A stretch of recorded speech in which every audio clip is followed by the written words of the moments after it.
Всем привет! В сегодняшнем видеообзоре хочу с вами поделиться процессом создания пасхального яйца из пенопластовой заготовки диаметром 12 см. Покажу, как сделать шаблон самостоятельно, обтянуть бархатом и задекорировать стразами. Надеюсь, видеообзор вам понравится и будет полезен. Приятного просмотра! Все шаблоны для пенопластовых заготовок я делаю сама из обычного картона. Идеальный шаблон для этой заготовки должен закрывать половину яйца со всех сторон. Для создания такого шаблона я кладу заготовку на картон и затем обвожу ее по контуру. После этого я добавляю с каждой стороны примерно по 3 см, так как яйцо очень выпуклое со всех сторон. С таким шаблоном получится нужное количество бархата для обтяжки этой заготовки.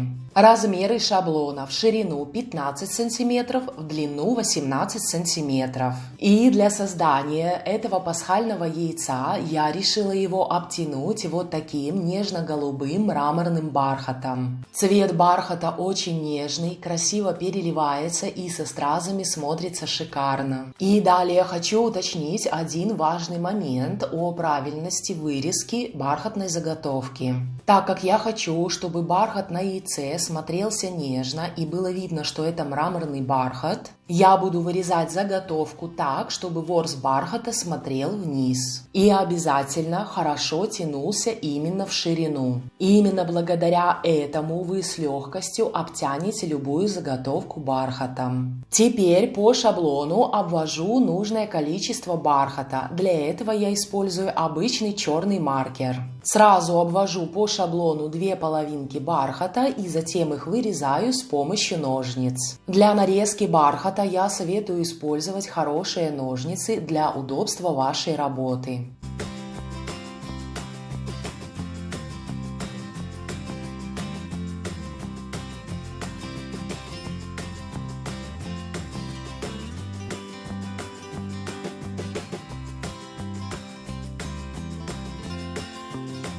Так как линия надреза на заготовке яйца располагается четко посередине, то боковой шов нужно отметить самим. Для этого мне понадобится сантиметровая лента и простой карандаш. На выступ сверху или снизу заготовки я кладу сантиметровую ленту и отмечаю простым карандашом середину. Далее прокладываю ленту вдоль заготовки и простым карандашом веду линию. Таким способом я отмечу боковой шов самостоятельно и затем прорежу его канцелярским ножом. Напоминаю, что боковой шов не нужно слишком глубоко прорезать канцелярским ножом, так как при обтяжке заготовки бархатом он еще больше увеличится. И если ножом вы сделаете слишком глубокий надрез шва, то заготовка может просто развалиться напополам. На моем канале есть видеообзор, где я рассказываю, как выбрать хорошую пенопластовую заготовку. Можно посмотреть по ссылке вверху. Все готово для того, чтобы яйцо начать обтягивать бархатом. Накладываю бархат на заготовку, затем сверяю, совпадает ли верх и низ бархата и яйца.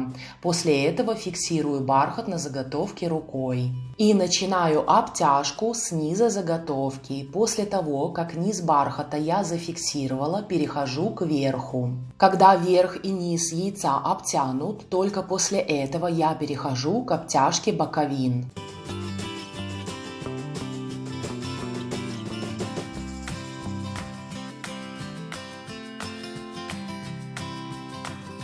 Вот так должна выглядеть идеальная обтяжка бархата, никаких складок. Также хочу вас предупредить, что складки еще могут появиться после того, когда вы начнете обтягивать вторую сторону заготовки. Не пугайтесь этого, когда будут обтянуты обе стороны заготовки, вы их с легкостью сможете поправить и убрать. Вторую сторону заготовки я обтягиваю точно таким же способом. Начинаю с низа, затем вверх и только после этого перехожу к боковинам.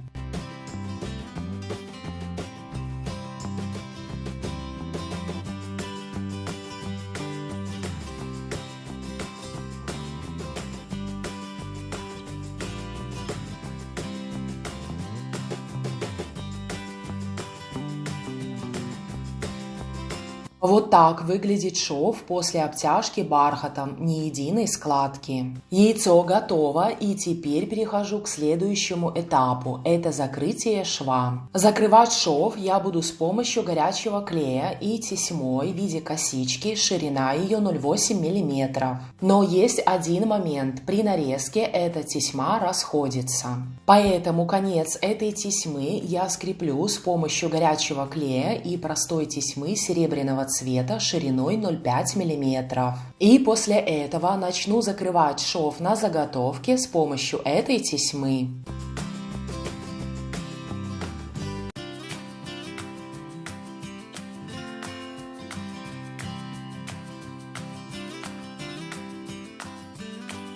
С другим концом тесьмы я проделываю то же самое. Укреплю ее с помощью простой тесьмы серебряного цвета и горячего клея, и только после этого закрою ею шов.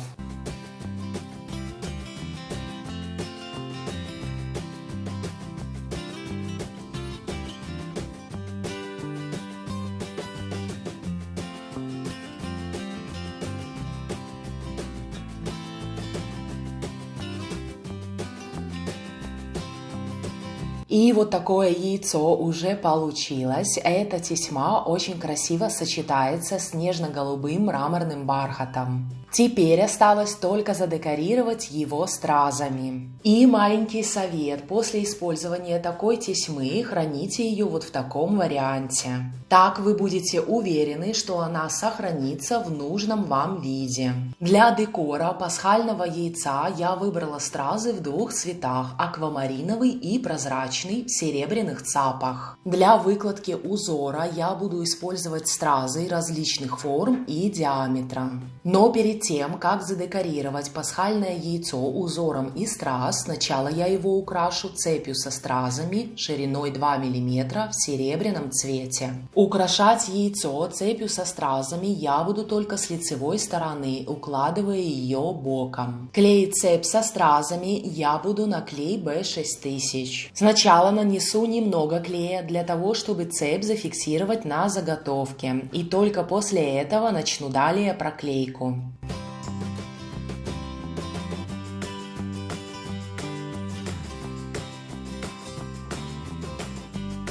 Цепь в конце отрезайте всегда на одно звено больше, так как при проклейке она немного утягивается. После того, как проклеите полностью заготовку цепью, обязательно посмотрите, как цепь легла со всех сторон. Так как я использую этот замечательный клей, всегда есть возможность что-то исправить даже после полной проклейки. Этот клей прозрачный и начинает скреплять поверхности между собой постепенно. Также он высыхает в течение 48 часов. Более подробный видеообзор про клей можно посмотреть по ссылке вверху. На видео вы сейчас видите примерный узор, который будет располагаться на пасхальном яйце. Так будет выглядеть лицевая сторона яйца. А вот этот узор я подготовила для обратной стороны яйца. Также к узору я добавлю стразы в цапах диаметром 2 и 3 мм. И, как всегда, расположение узора на заготовке я определяю с помощью стразы, которая находится в середине. После этого я проклеиваю верхний ряд страз, а затем двигаюсь к узорам по бокам. Клеить все стразы на пенопластовое яйцо я буду с помощью клея B6000.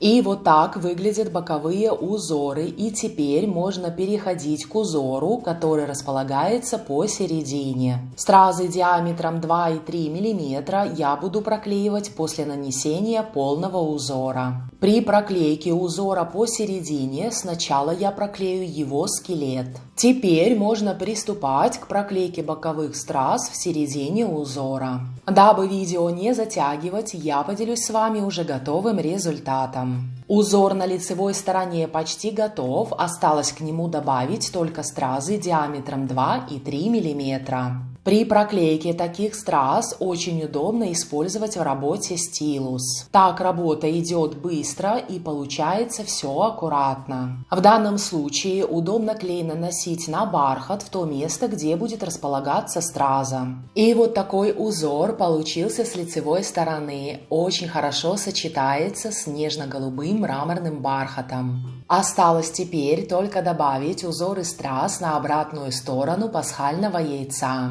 И далее в видео я поделюсь с вами уже готовым результатом. Пасхальное яйцо диаметром 12 см в нежно-голубом мраморном бархате с декором из страз аквамаринового и прозрачного цветов готово. А на сегодня это все. Я очень надеюсь, что видеообзор вам понравился и был полезен. Напишите, пожалуйста, в комментариях, как вам такой вариант декора пасхального яйца. Буду рада обратной связи. И если у вас остались еще какие-либо вопросы, пишите, я с удовольствием на них отвечу. До встречи на канале. Всем пока!